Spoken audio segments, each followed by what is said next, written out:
So good morning. I'd like to introduce you. So the first presentation this morning is Lisa May Thomas, and the title is VR Technology, the Sensing Body, Disrupting and Activating the Felt Sense. Hi, everyone. Can you hear me okay? Yay. Oh, nice to be here. Thanks for coming to this early session. So just briefly, a bit more about me. Before I begin, I'm a choreographer and a researcher. I've got a background in dancing. Oh, am I? Is that better? Shall I go a bit close to the mic? Is that okay? I can't. Oh, it's so weird, isn't it? Okay, is that better? Hey, okay. Yeah, so I work mainly in dance through improvisation and somatic practices. I've directed, choreographed, produced my own work, and this has ranged from making dance films to site-specific work, immersive performance, participatory experiences, and community dance projects. I've worked extensively in the intersection of performance and technology, with very involved collaborative practice across science, technology, and art, or artistic domains. I got my PhD last year, and my research focused on exploring how digital technologies mediate interactions between human and non-human bodies and environments, and the ways in which digital tools such as VR, virtual reality, can be used to develop performance experiences which challenge expectations and habituations of both technology and the body. So in this talk, I'm going to outline and discuss some of the complexities of the virtuality and corporeality of bodies and environments using multi-person VR technology, specifically providing some insights into the ways in which VR disturbs and disrupts the sensorial body, and sort of discussing my investigations into this and how we might use VR as a tool to expose sensory, embodied and perceptual biases and habits or patterns, and those written into the technologies that we design and use. So I'm first going to outline and discuss the differences between how technologists and how dancers think about and practice the senses.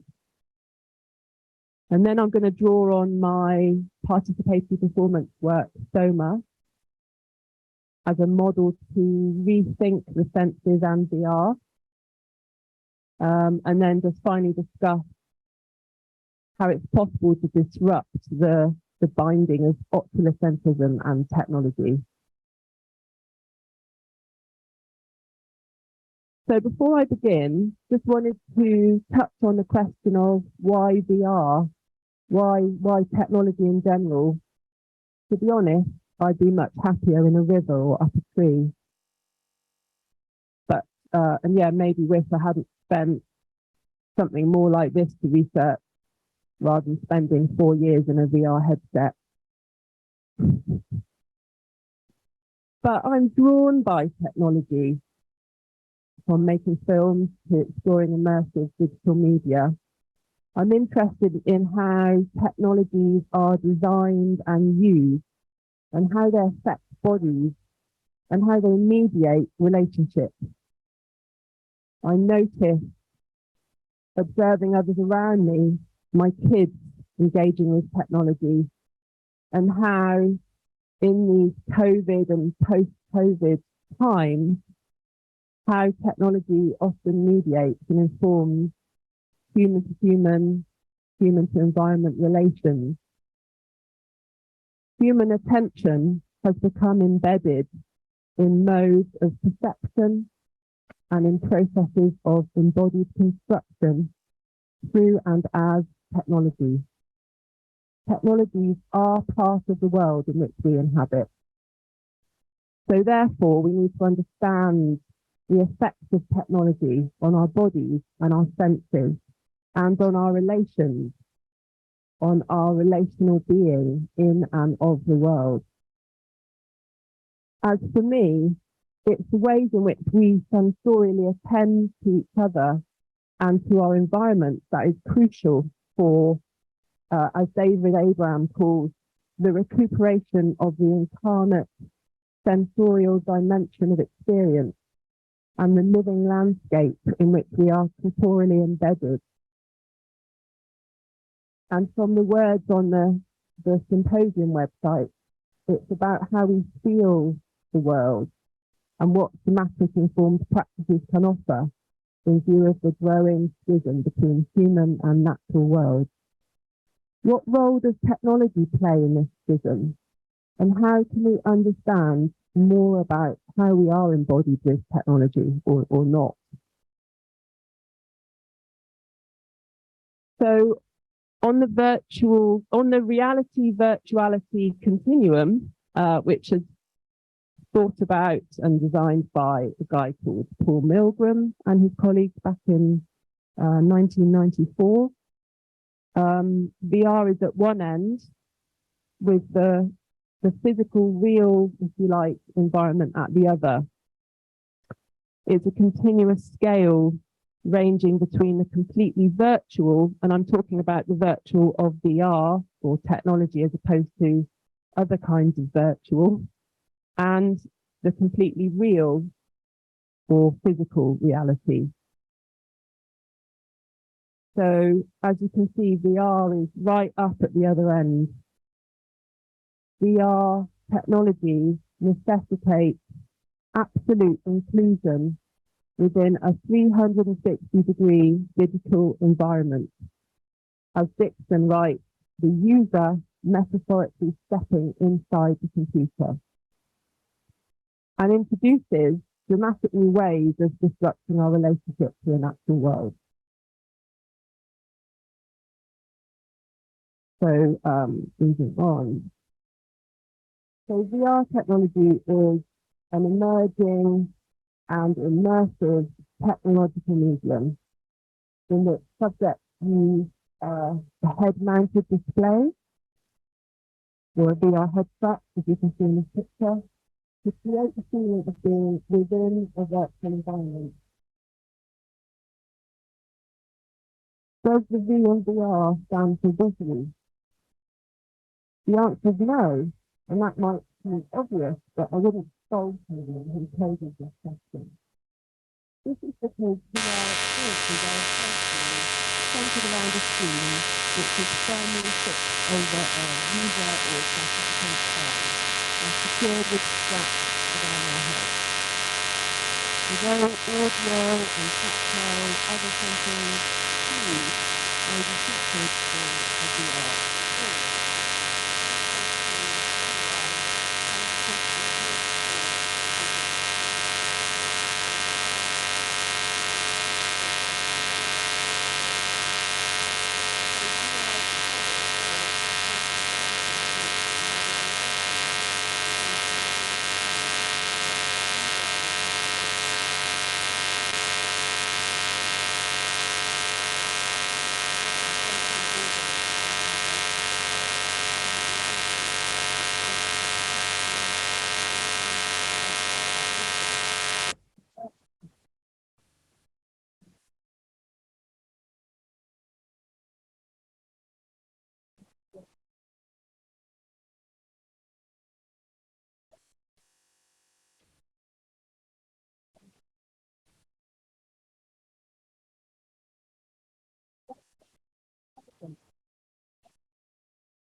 kind of the conscious awareness to the physical body, then this is so that the others within the environment, or the teachings of that,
the idea that the physical body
skills, not only breaking in a non-human being, a pattern of behaviour, but enjoying attention and charge to a moment that will pass without remark. That's people all God's words. The gap, she writes, is a moment of possibility. It is a suspension of reference points in which new experiences become possible.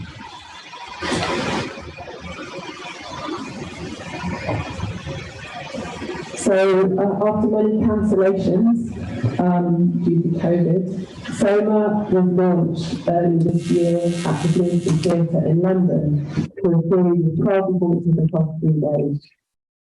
Soma is a participatory experience using VR technology, and it explores this notion of the perception gap between seeing and feeling.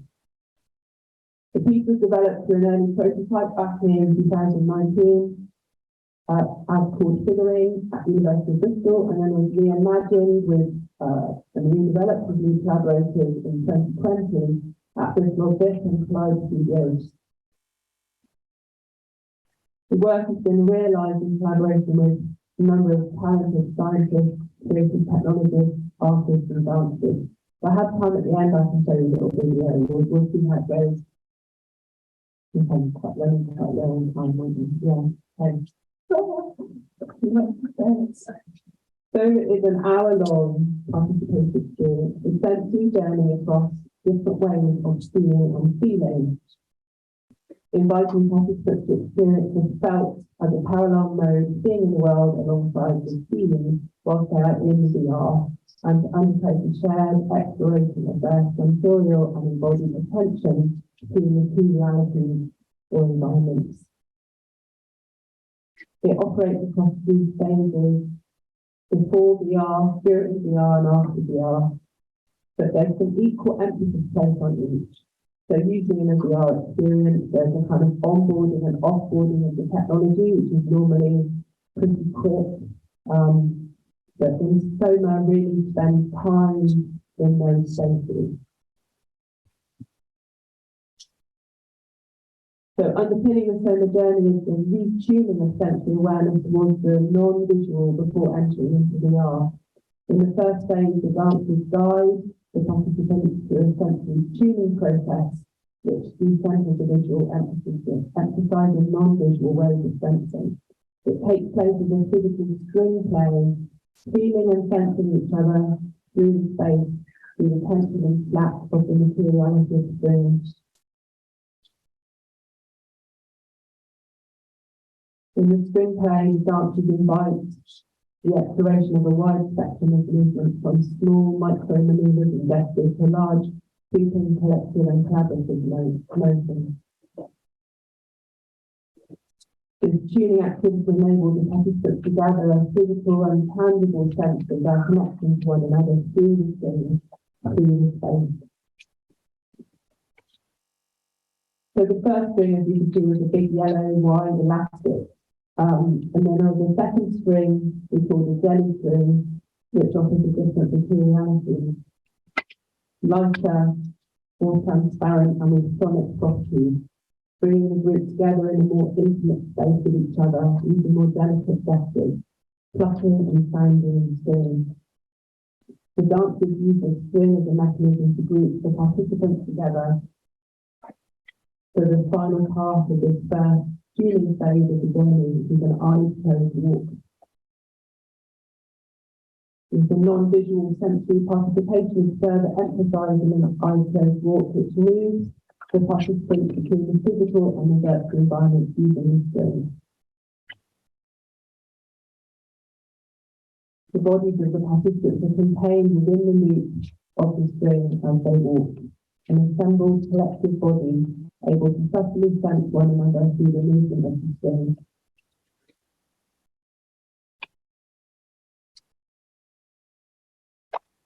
The second phase of the Soma journey is about entering into VR. The participants open their eyes into the virtual environment from this period of time they spent in darkness. The Soma virtual environment was designed to offer aspects of a physical, expansive environment in which to move through the ground and a sky separated by a horizon. a 360-degree space above and below and all around. In this section, the participants are invited to play within the virtual environment with virtual screens and explore the movement of their sensory attention between this visual virtual space and the physical domain in which the dancers are still attending. The senses being sort of forced to divert or split your attention.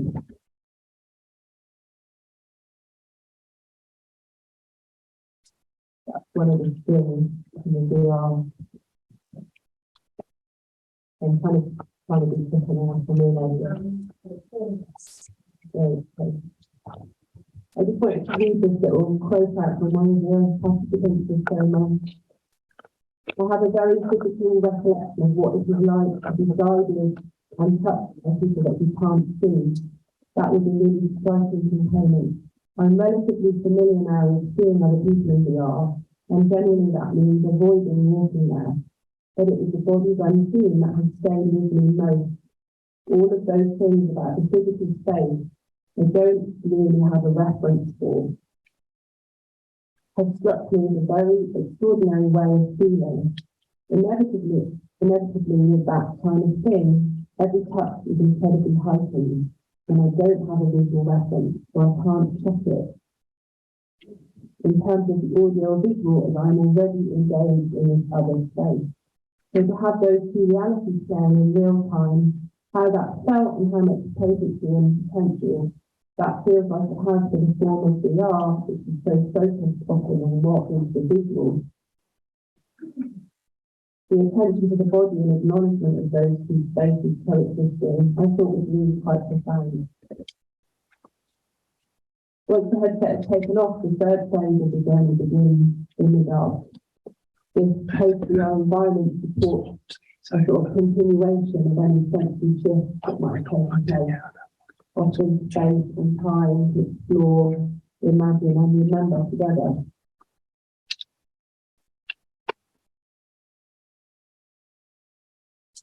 The space-time of a recalibration of the senses and to one another and the space around them seems important to me in this final phase of the journey. It is evident that VR technology has a lasting influence beyond its use, something which I've witnessed in my own workshops, a sense of a continuing presence of the virtual environment.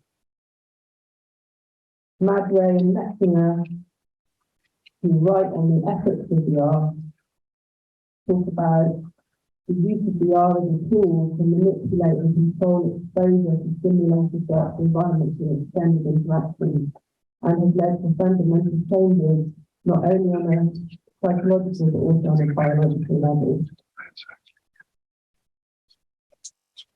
They write, there's been a good bit of attention devoted to the exciting possibilities that this new technology and the research behind it has to offer, but there has been less attention devoted to novel ethical issues or the risks and dangers that are foreseeable with the widespread use of VR.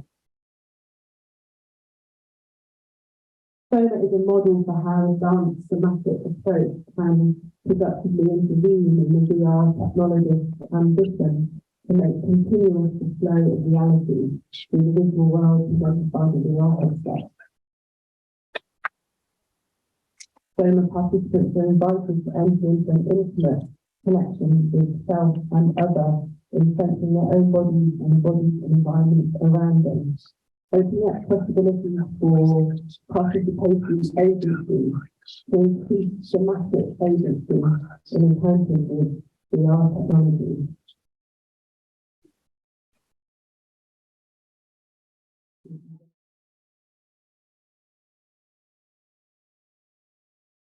Good morning, everyone. Thank you very much for coming along to this session. Thank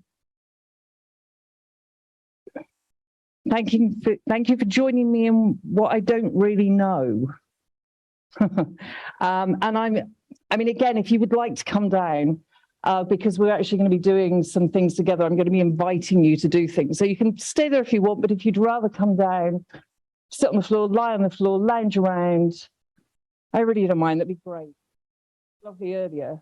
So we're going to be, I'm going to invite you to do some things this morning, and you will need a pen and paper for that.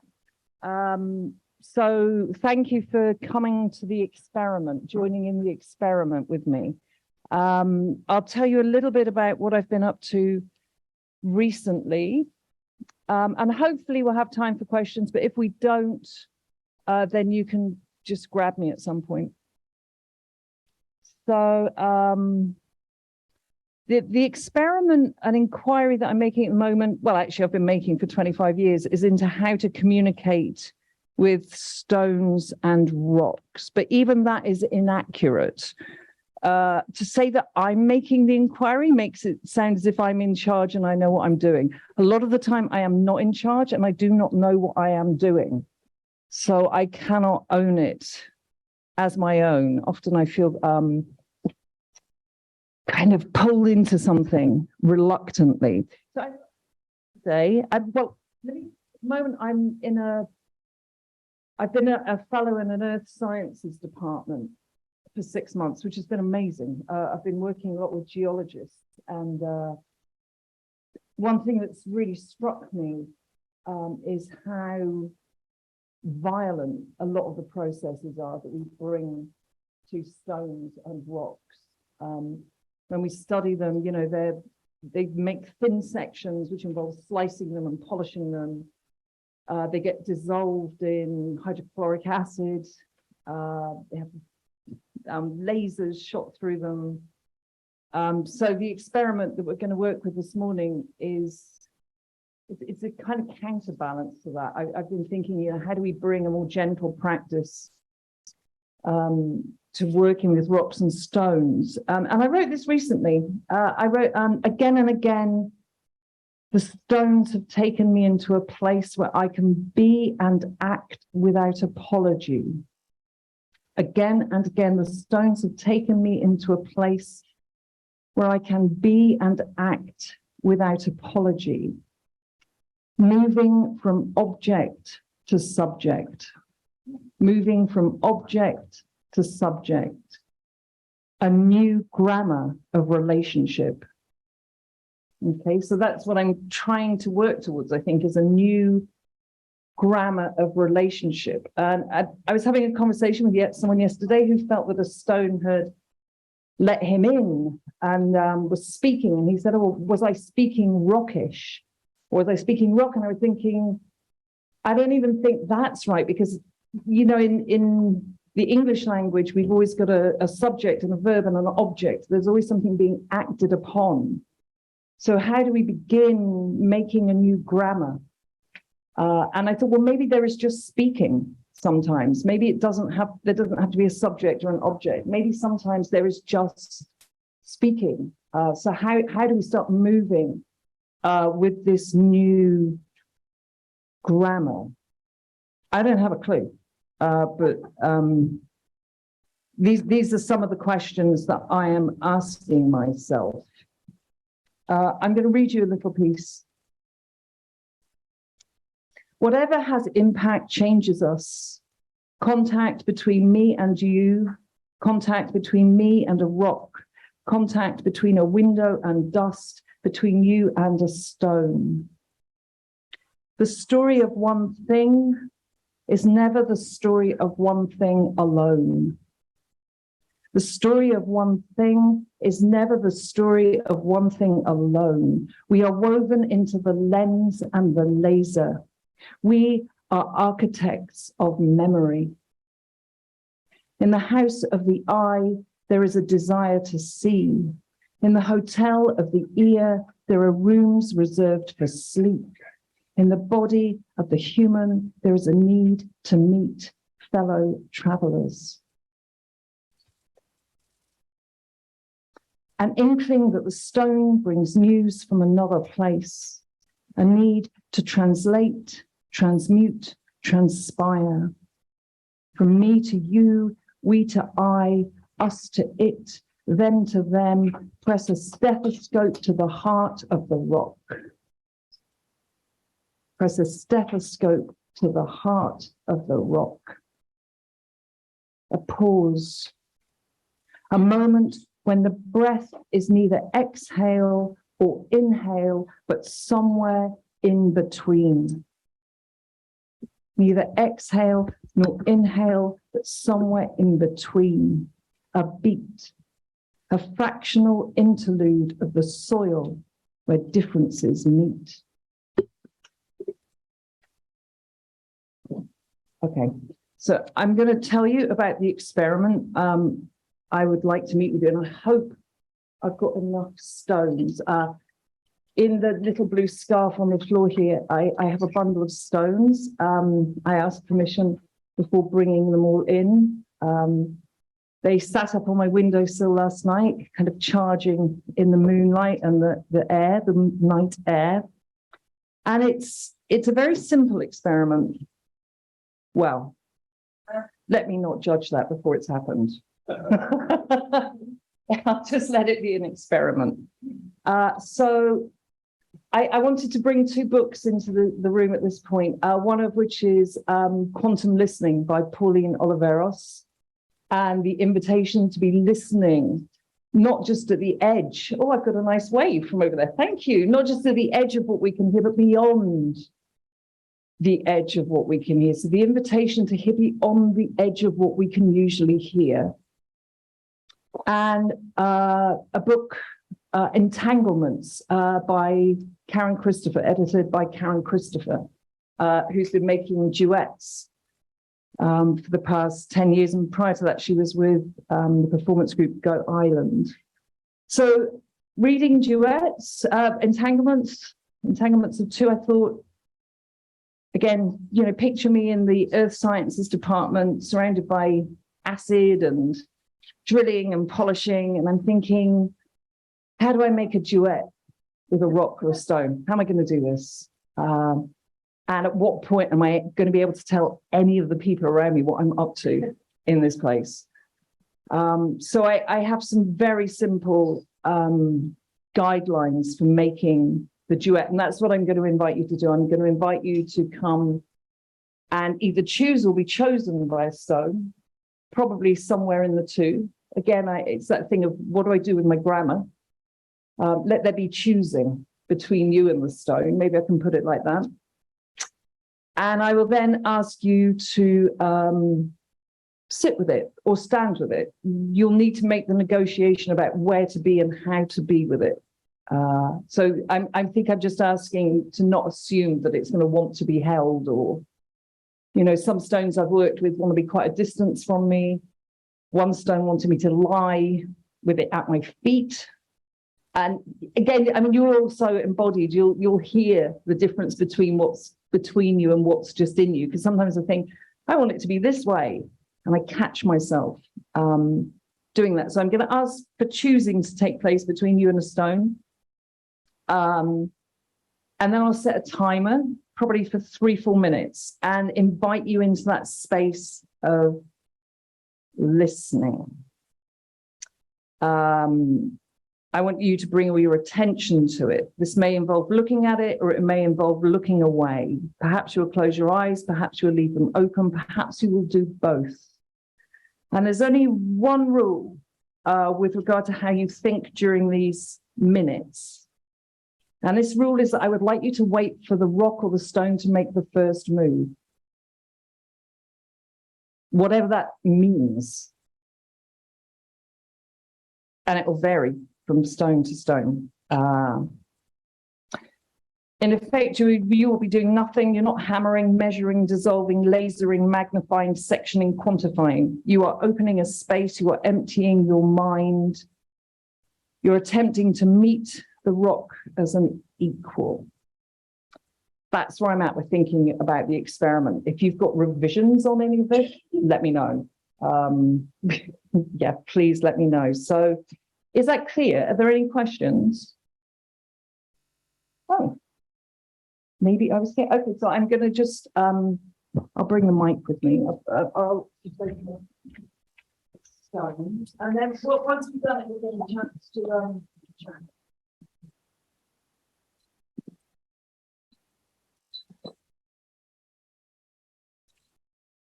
And they're all from the Science School. Well, I picked them up here, but of course that wasn't in the same thing originally. Yeah, we done it over. So please come forward. If there aren't enough, then maybe two of you can share.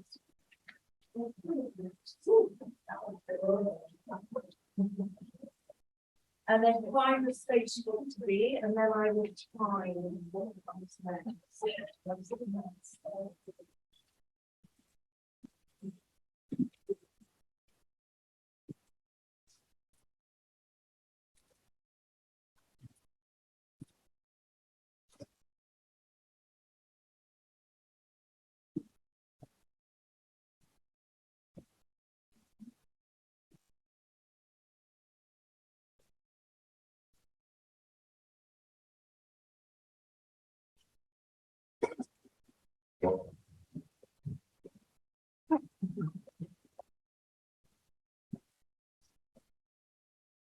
Okay, so I'm going to set my timer, and I invite you to be in your space with your rock, to empty your mind,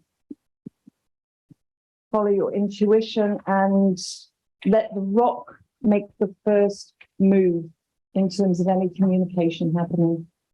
We'll take 5 minutes to this.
Okay. If you would now like to just write down whatever was happening or what wasn't happening. So if you just take a couple of minutes to write down your field notes, your experiment results, please.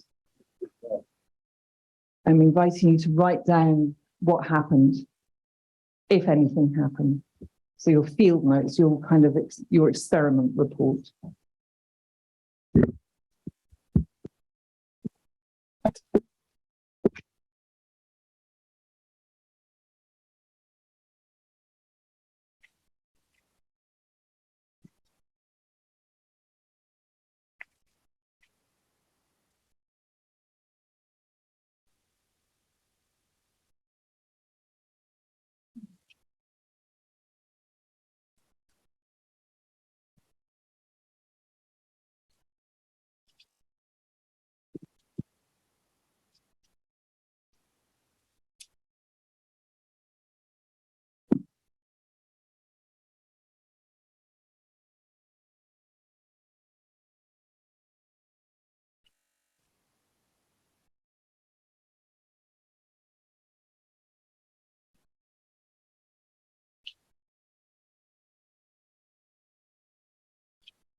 Okay, I'm aware of time. So you may not have written everything down, but you can carry on in the break. For now, if you can just choose one word that you can kind of distill from what you've written. One word, and then I'm going to ask you to say that one word out loud.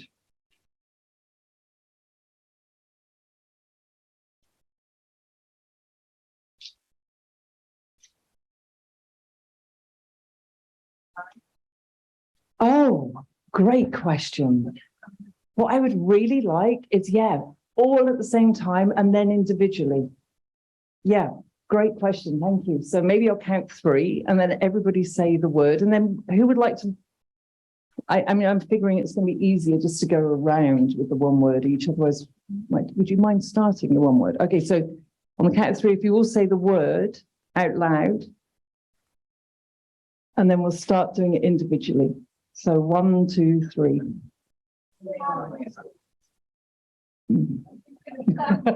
I love that chorus of voices. Oh, actually, I'm thinking I'll echo. Shall I do that? Then everybody can hear. Power, space, attention, faces, held, Helga. Sorry? Halka. Navigate. Vibration. vibrate, wing, hallowed, vast, tucked, edges, center, still, travel, nest, slide, swallowed. Wow. That's great. Thank you. I didn't know I would do the one word. I was kind of expecting 3 or 4 people to come. So thank you. That was great to hear the one word. And I've got maybe 10 or 12 pieces of paper here that says, and if this stone could speak, it would say. So you may want to take one of these and just write something a bit longer down that we can pin up outside of here. And I'd be really interested to read them. And I've got a little drawing here I did from one of the stones I worked with. You'll have to come. Well, I could pass it around actually. I had a very strong experience of feeling lines of energy coming out of a stone and into my head.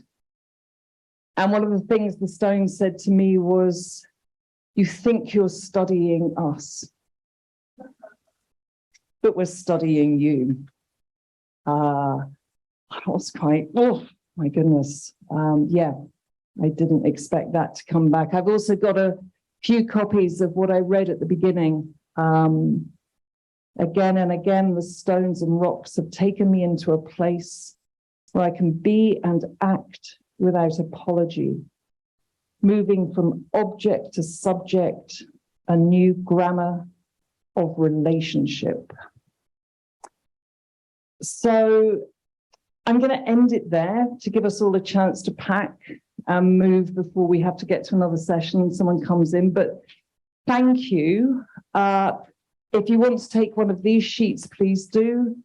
If you want to take one of these so we can put it up in a minute, please do. And I would love to hear what happened and how that went. And apologies that there isn't time now. And also, can I invite you to take your stone and put it down somewhere back on the estate, unless it wants to come back to you wherever you're going, and thank it for working with you. Can I entrust you with that? And if you don't want that responsibility or task, then if you give it back to me, that would be great. And you can always email me if we don't get a chance to speak here now, if you want to carry on a conversation. migrattingstones@yahoo.co.uk. And I've even got a few postcards here if anybody wants a postcard. So it's goodie time. Party bags, but you're going to have to make your own, whatever you want. Okay. So it's a bit chaotic, but that's maybe the nature of making an experiment together. So thank you for your attention, participation, everything else. Thanks.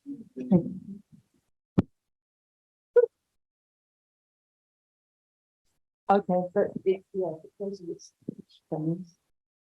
Yeah. Oh, you love that was mine. Yeah, you can't have that. You can have that if you're looking for something. And do take it and just something and say.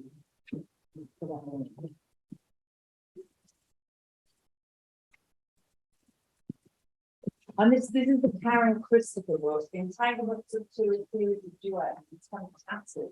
You don't have the word. She's amazing. Yeah, have a look at this. It's quite good. Oh, sorry. Oh. Out of darkness. It's coming from chat. For the benefit of the online participants, could you say your email address? Oh, yes, sure. Yeah. Hi, everyone on Zoom. My email address is migratingstones@yahoo.co.uk. And thank you for zooming in. migratingstones@ yahoo.co.uk.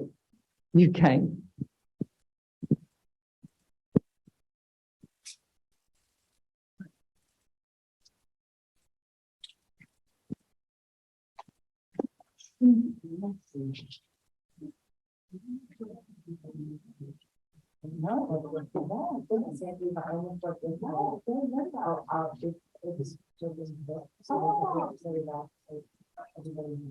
I don't know that. Wow, okay, thank you. Yeah, we're just going to the rocks. Yeah, I was hoping you can put my. Either, I don't mind. If you want to look at that, that'll be amazing. No, I'm hoping they might have something out there. Because they started making it down for the program. So, okay.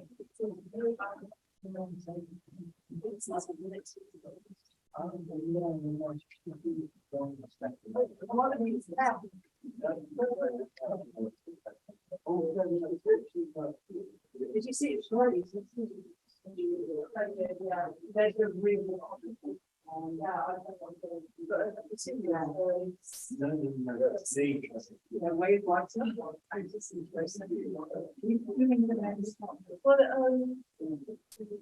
No, I don't know. She's visiting virtually, but she's not here.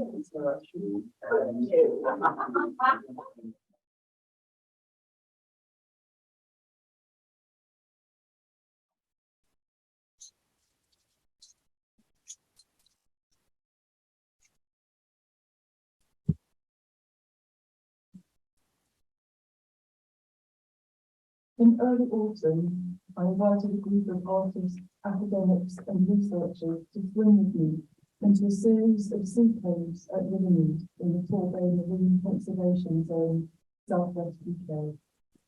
Arising from conversations around my field research activities and with my description of swimming into intertidal marine caves acting as lure, my invitation was purposefully informal.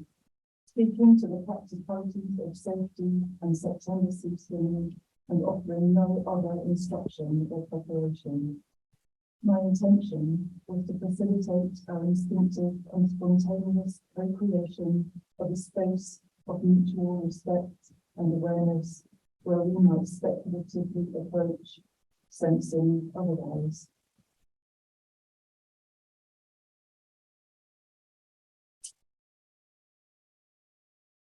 In my field notes, I have written, we share the journey to the coast and park in the dead-end side road that hugs the cliff edge. We push and climb past terrace fencing with its no entry sign, a makeshift barrier to prevent unsafe beach access, and onto a short flight of concrete steps, top-missing, eroded and crumbling. Halfway down the steps, we stop and put down our things. We can see the traffic on the A3022, which curves around the bay. We can see the shops and hotels lining the seafront opposite in the distance. But we are in between, standing just above the tide and about to step on slippery, still wet marine algae. We pause. The evening is warm. We slowly take in all that is different here. We breathe in and out with the eternal rhythms of the waves. We change out of shoes and clothes and into wetsuits, then we walk, leaving our things behind, silent and barefoot, the long journey across the woody red sand and around to the large, horizontal, breccia platforms, slimy and sharp at the same time. We walk as far as we can, then sit down at the edges of the breccia, dangling our feet above the sea, our hands in shallow puddles of seawater, pressing into the sharp barnacles. We pause again.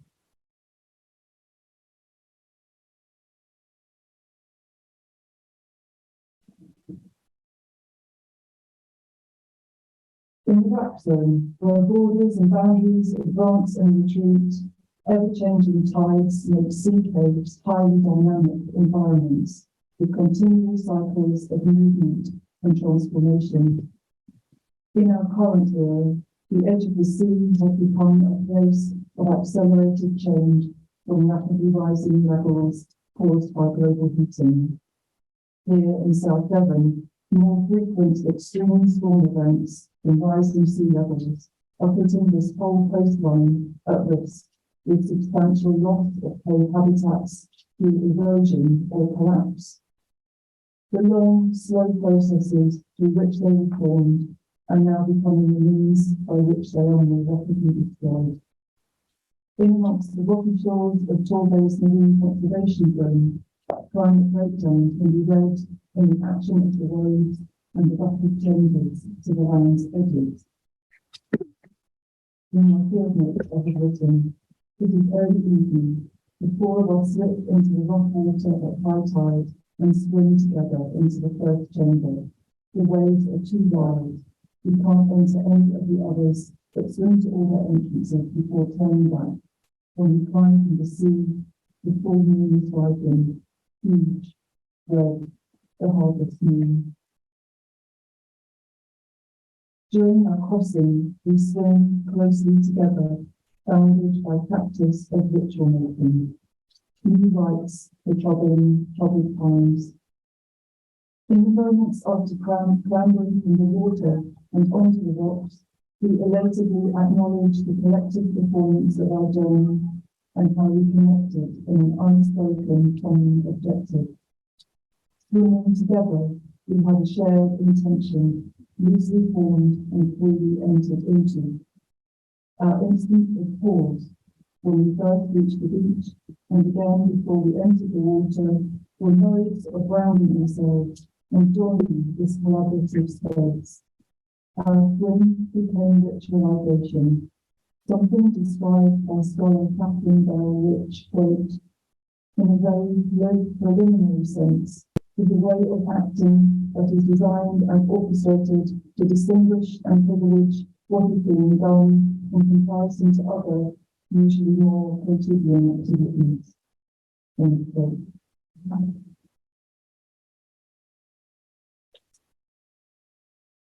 When we slipped into the sea and swam together, our strategic and practical orientation for acting moved us beyond individual concerns of immediate experience.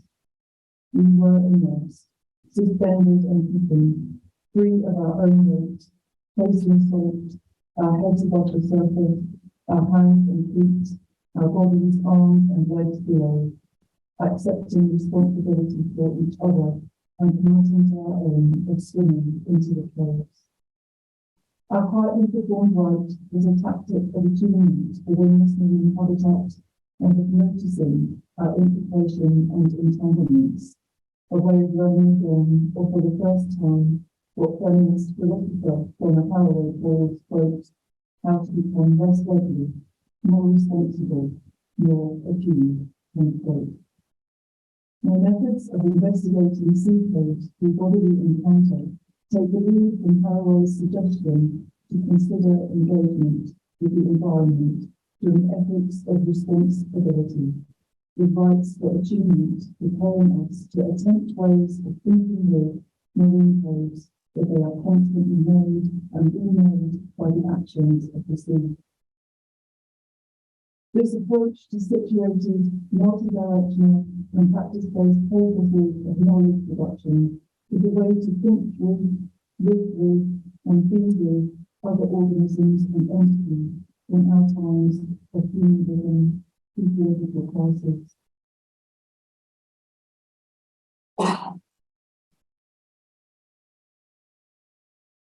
In my field notes, I have written, "We are in a choppy sea at high tide, way out deep, and looking back to land. The cliffs lean, dull, and massive.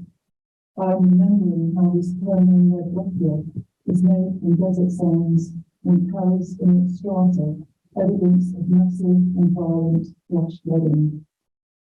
Treading water, we scan the line of cave entrances.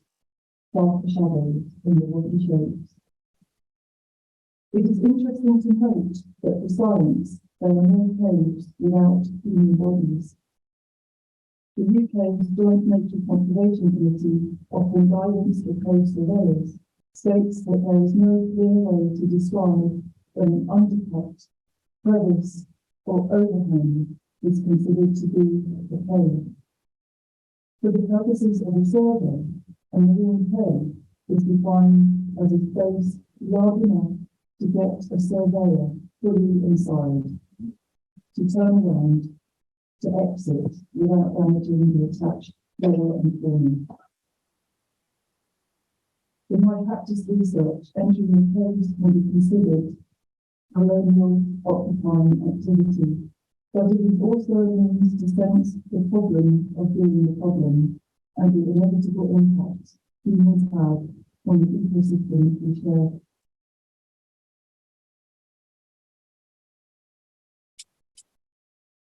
Professor of Indian Geography, Catherine Yusuf, calls for the need for an ethics of the insensible, which she termed as, quote, the force or motivation oscillating between material and virtual, in human and human, organic and non-organic, time and the untimely, end quote. Yusuf writes that in order to create this, quote, we need to understand something of how sense is enrolled into our habits of thought and feelings, materiality, end quote.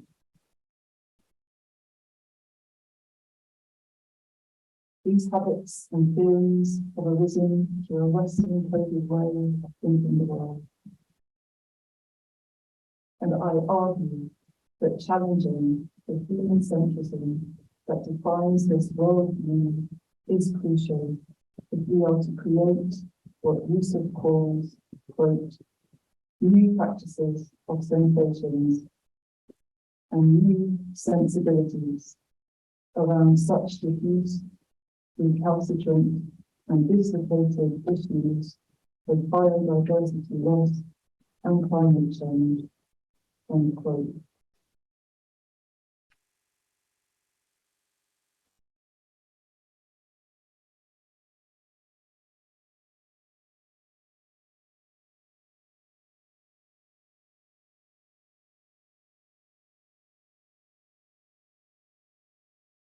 Engaging with feminist theories of care, I intend our watery trip to be a journey towards speculative approaches to practices of care, concern, and curiosity, unsettling habits and sensibilities through immersion in unfamiliar ways.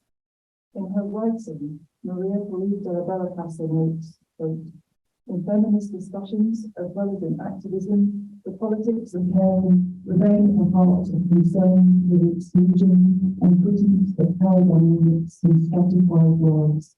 End quote. Feminist approaches that draw in theories of women's and other marginalized people's everyday experiences have long held that care is critical to social organization and the valuing of the other. In Entangled Ecologies, Joan Thornton and Berenice Fisher write, quote, on the most general level, we suggest that caring viewed as a species activity that includes everything we do to maintain, continue, and repair our world so that we can all live in it as well as possible. That world includes our bodies, ourselves, and our environment, all of which we seek to live in the context of life-sustaining growth. End quote. Isabella Cassell's work reflects on who we are counting, who gets to profit, and who is expendable, who are the disenfranchised and the dispossessed, and who and what are we that is not only human.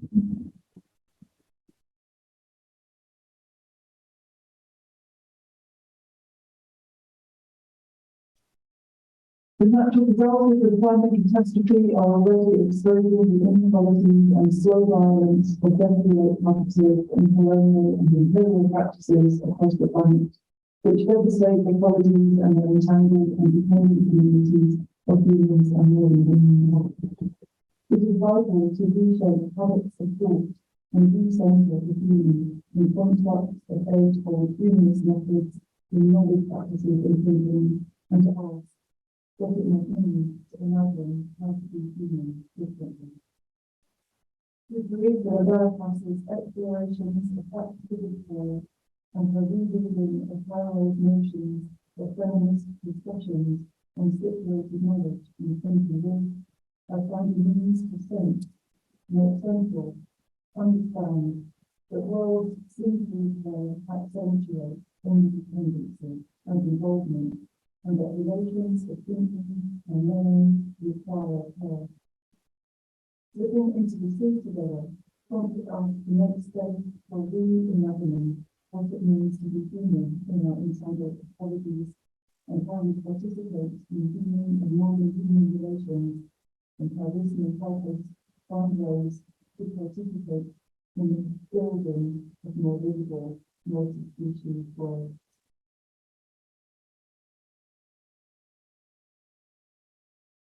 In my field notes, I have written, as we cross the threshold and swim into the first chamber, we discovered the large colony of feral pigeons, watchdogs, returned to the ancient eclipse from railway arches and municipal buildings, whose sharp, green-back and flutter break the soft, repetitive noise of their pale voices. We spin round and round in the water, gazing upwards to the highway. The air is filled with floating, downy feathers.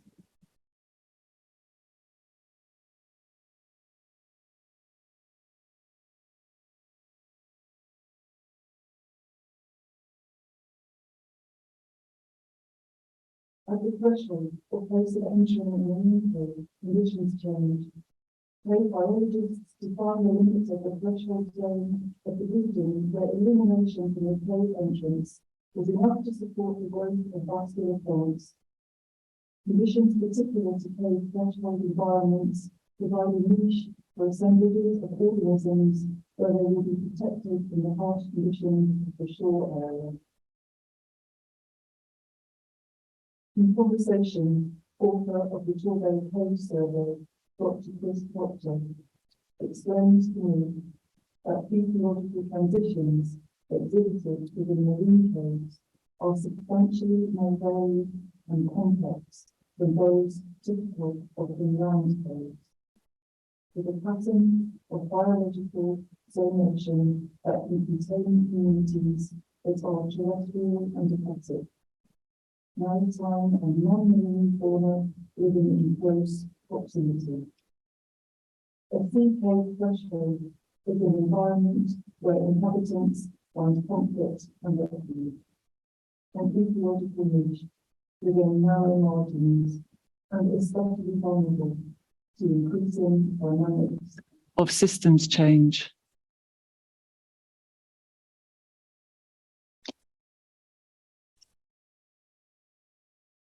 In preparation for this research trip, I had conversations with an open water swimmer who describes entering the chamber, saying, quote, "At the first cave, you're entering under an arch and you get an incredible light effect. It's quite a well-known phenomenon that divers talk about. They look as though they're lit. The caves look as though they're lit from underneath. So you've got this amazing glow of light just under the water where the cave walls are. And you swim in and you're in a cavernous space with the water gurgling and running up and down the sort of inner caves. And it can be a kind of groaning noise. The water is constantly churning through, and you're moving and being moved by the water." End quote.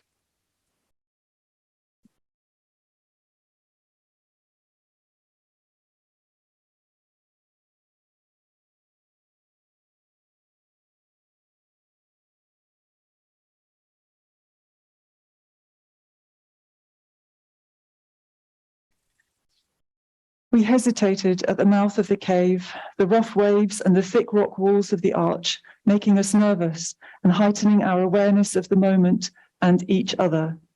We swam in one by one and regathered in the huge chamber.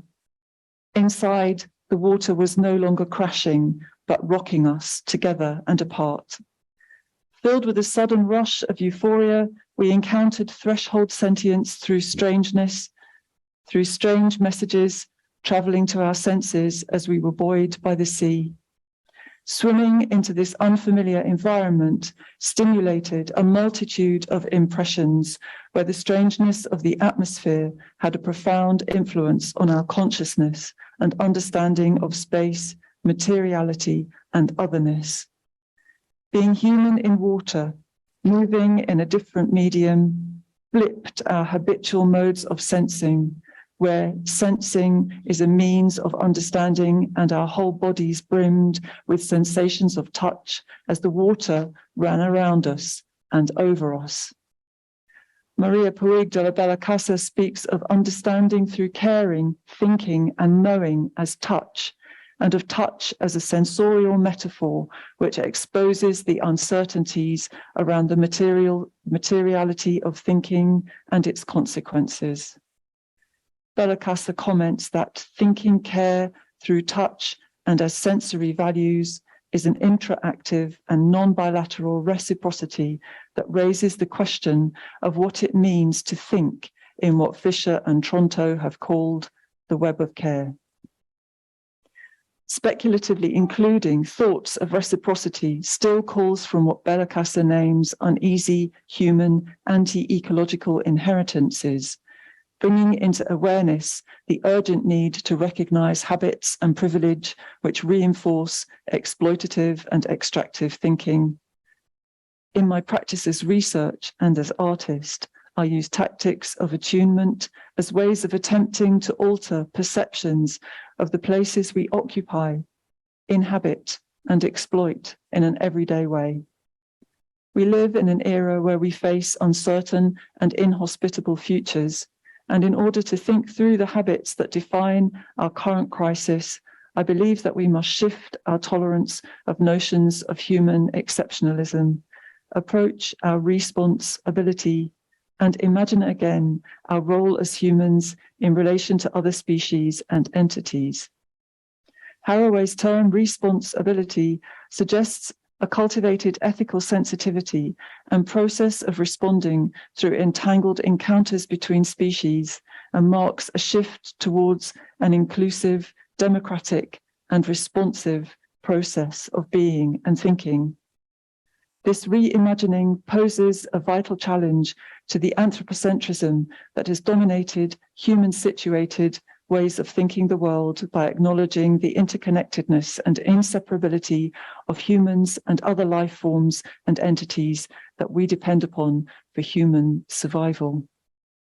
In Torbay's marine conservation zone, I can clearly apprehend the pressures of practices which have become normalized, yet working to the rhythms of the tide in this porous, breathing, diverse habitat, in the undersides, the openings, beneath dense urban occupation, I think with and think what can be unlearned by imaginatively engaging with the environment of Cave Threshold.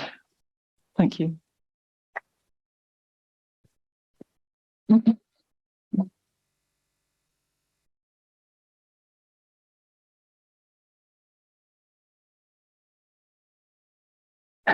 Thanks, everyone.